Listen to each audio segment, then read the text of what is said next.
I am going to read from my book, Sad No More. Here we go. Sad No More, How to be a Heart-Centered Person in a World That Tries to Crush You. Introduction. How often are you hurt by others? How often are you confused by others' behavior or choices? How often does your heart ache from a lack of connection or a feeling of being understood by others? How often do you feel used by others? How often do you feel taken advantage of? If these events happen to you on a regular basis, this book is here to help you. In my 20 plus years of work as a counselor and therapist, I've seen a lot of pain and suffering. I've talked to so many folks with hurting hearts. As a heart-centered person myself, these clients especially touch my heart. I have been where they are, where you might be now, sometimes where I find myself yet again. My personal hurts prompted my own journey of self-help, healing, and growth. For many years, I relentlessly sought out various methods in an attempt to understand myself, release old pain patterns, and move forward in healthier ways. Through this process, I gained much healing and insight for myself, as well as greater personal peace.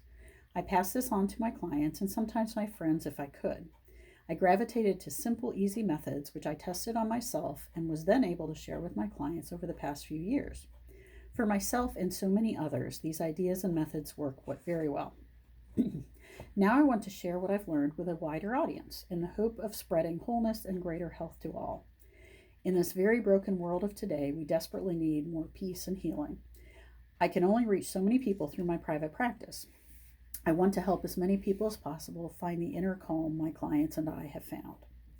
I have created a simple acronym to help people remember the 3 basic steps one must take in order to make a change.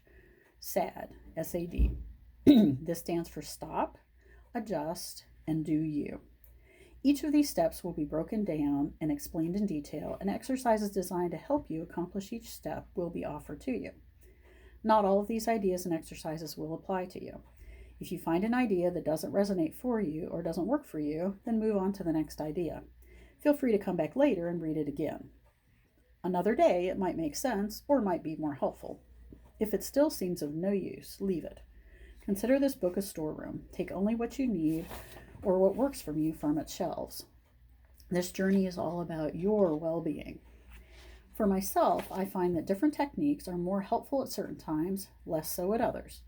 There are times that one method may do nothing for me at all. I think this is typical for many of us due to our shifting emotions. This is why I believe we need a variety of tools in our toolbox. I like to have many options myself, so I teach my clients a wealth of ideas and methods too.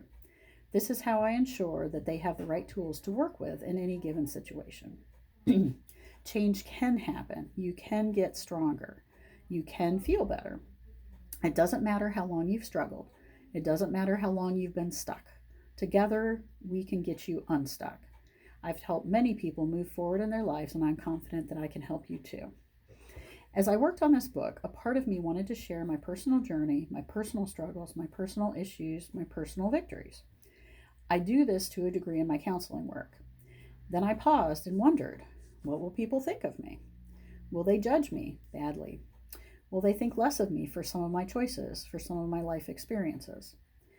And then I would feel afraid. What if sharing personal things hurts my credibility as a professional? I struggled with this issue from the first moment I started writing. Choosing to share oneself is scary, even terrifying. Choosing to be open, to be vulnerable is hard. We all fear rejection, and we often assume we'll receive it before we even begin. It takes a leap of faith to be transparent, and I'm choosing to take that leap of faith with you by sharing some of my personal journey.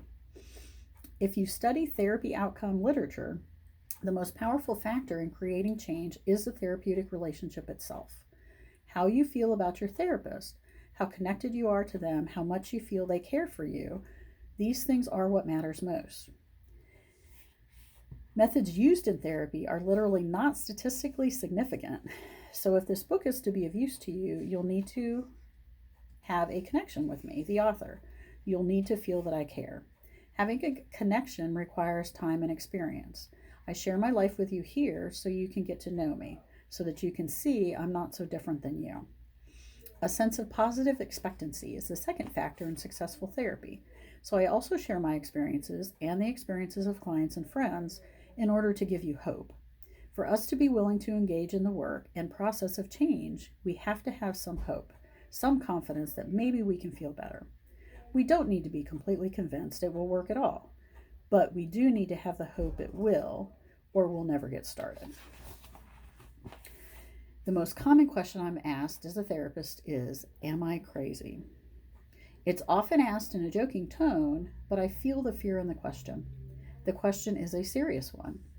They fear, we all fear, that we are deeply damaged, too full of faults, too weak to be able to be well and healthy, happy, or to live a good life. We fear we are doomed to be miserable. I used to feel that way myself. I was sure I was too messed up emotionally to be of much value in this world.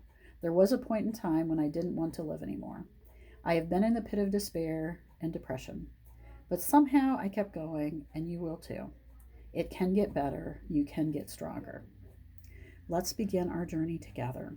Thank you for joining me. Thank you for doing this for you.